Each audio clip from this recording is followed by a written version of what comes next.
How's it going, fight fans? Welcome to mindforcombat. If you're new to the channel, my name's Rohan, and for this video I'm going to be breaking down the upcoming welterweight fight between Kelvin Gastelum and Darren Till, as he looks to stop and ruin his middleweight debut. For Darren Till, this is a very important fight. He comes off back-to-back losses, the world title fight and the brutal KO loss to George Masvidal when George Masvidal's returned to the ring. And for Kelvin Gastelum, he's actually gained a little bit in stock lately when Israel Adesanya became the middleweight champion after absolutely brutalising Robert Whittaker. And obviously he had that war with Israel Adesanya. So Kelvin Gastelum is a true top middleweight contender and he looks to take on Darren Till. This fight is really important in the middleweight division because when you look at it, outside of Paulo Costa, there's Jared Cannonier, who's a top contender, and the winner of this fight could very well find himself in a fight with Jared Cannonier to determine the next in line for a title shot. Now that's crazy, but it's not that crazy, particularly if Kelvin Gastelum wins. He's got to be considered not far away from Israel Adesanya because they put on an absolute showcase, and no doubt fans want to see them run that back. If they can get a win over Jared Cannonier while Paulo Costa and Israel Adesanya handle things, the winner of this fight is in a prime position to move on to be a win away from a title shot, in my opinion. Now let's break down this fight and let's go through the daily tape and let me tell you guys how I think this fight plays out. So these are two both very young men. Kelvin Gastelum's only 28 years old and Darren Till's only 26 years old. Now they've both had 20 or so fights. Kelvin Gastelum's got a record of 15 wins, 4 losses and 1 no contest, I believe. Yep, so that's 20 fights. And Darren Till has a record of 17 wins, 2 losses and 1 draw. So that's 20 fights. They both have championship experience. They've both fought for world titles and they've both come short. They've both been around in the UFC. They've both main evented in the UFC. So they're both used to the spotlight. They're both used to the kind of lights that UFC 244 is going to bring. And it's an excellent fight for two young men in their prime meeting at the right time. Kelvin Gastelum is actually the shorter man in this. Well, it's no surprise there, but he stands at 5'9" as opposed to Darren Till's 6 foot. Now Darren Till, while he's coming up from welterweight, was always historically one of the bigger welterweights, and actually he's not going to be a small middleweight. He has a 3-inch height advantage over Kelvin Gastelum, which no doubt he's going to look to implement in the way he fights in this fight. He also has a 3-inch reach advantage over Kelvin Gastelum with a 74.5-inch reach as opposed to Kelvin Gastelum's 71-inch reach. Will he be able to utilise that? In my opinion, yes, because he's a very, very talented striker, but so is Kelvin Gastelum, and that's what makes this fight so fun. Now, let's talk about their styles.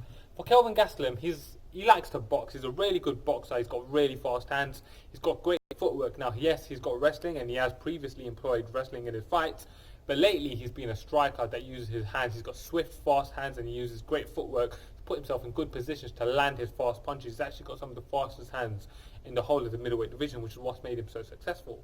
For Darren Till, he's a time fighter. Lately, what he done in the George Masvidal fight that I didn't like was he adopted that long stance with his hands pretty low. I didn't like that, and he kind of done that in the Donald Cerrone fight as well. But if you look at him, really and truly, he's a Thai fighter. He's 46-0 in the world of Muay Thai, and I do believe that he has the ability to succeed in mixed martial arts. And he, in my opinion, has a superior stand-up to Kelvin Gastelum, and that's where this fight is going to get really interesting. Key wins. For Kelvin Gastelum, his key wins, well, aside from his wins at welterweight over guys like Jake Ellenberger, Rick Story, who was a top contender once upon a time, he's come up to middleweight, took out Tim Kennedy in what was a great fight. He actually knocked out Vitor Belfort before he tested positive for marijuana for that one. He took out Jacare Souza in an incredible fight, and he knocked out Michael Bisping. But, you know, the win over Michael Bisping, I give him that, I appreciate it, but Michael Bisping shouldn't have even been taking that fight, so there's that. For Darren Till, he's got some great wins as well. He's beaten Donald Cerrone. He's actually fighting down at lightweight now, so that shows the difference in the size between these two.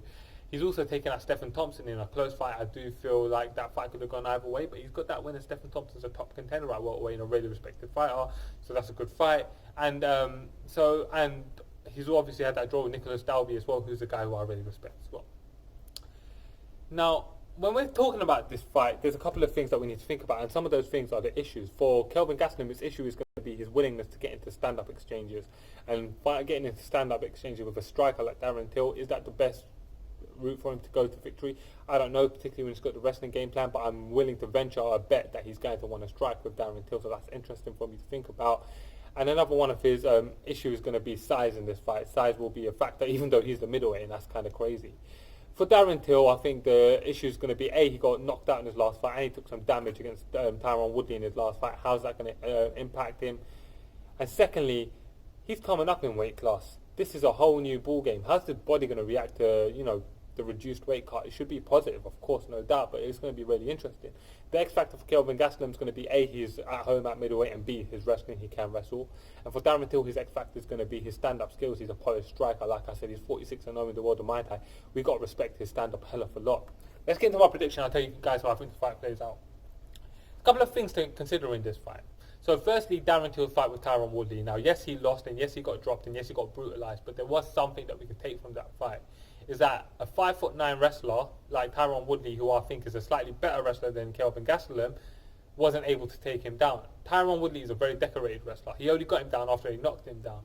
Kelvin Gastelum can do that, but let's focus on wrestling for a bit.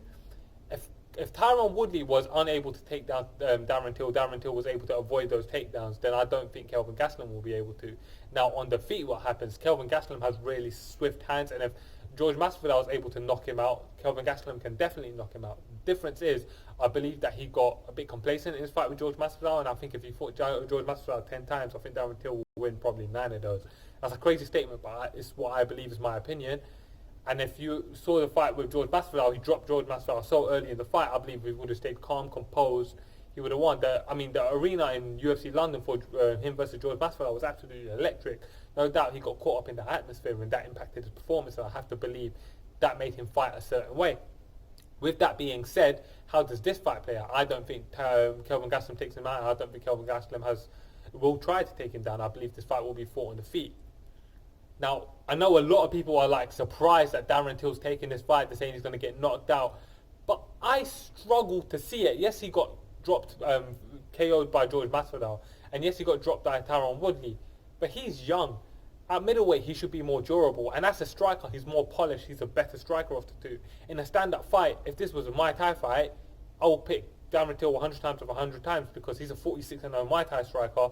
Kelvin Gastelum's an 0-0 Muay Thai striker. That being said, Kelvin Gastelum obviously has his opportunities. He's got fast hands, can do it. But I'm going to go against the grain in this one, and I'm going to think that Darren Till's able to utilize his Muay Thai in the clinch. He's going to be strong, and I believe that at middleweight he's going to be fresh enough and he's going to be durable enough to be able to land, take some shots enough to land some good shots, and he's going to be able to get the win. So guys, for my official prediction, I'm going against the grain here, and I'm picking Darren Till to be able to get the win in his middleweight debut and put himself in prime position to make an impact at middleweight. I'm really interested to know what you guys think. I understand that this prediction ain't what the bulk of fans are going with, and I want to know why you guys are picking Kelvin Gastelum, if you are picking Kelvin Gastelum, and why. Let me know what you guys thought about my breakdown, and if you're new to the channel, please subscribe, share out the video to your friends and family, help me get the channel growing. Thank you for watching. I'm Rohan, this is Mindful Combat.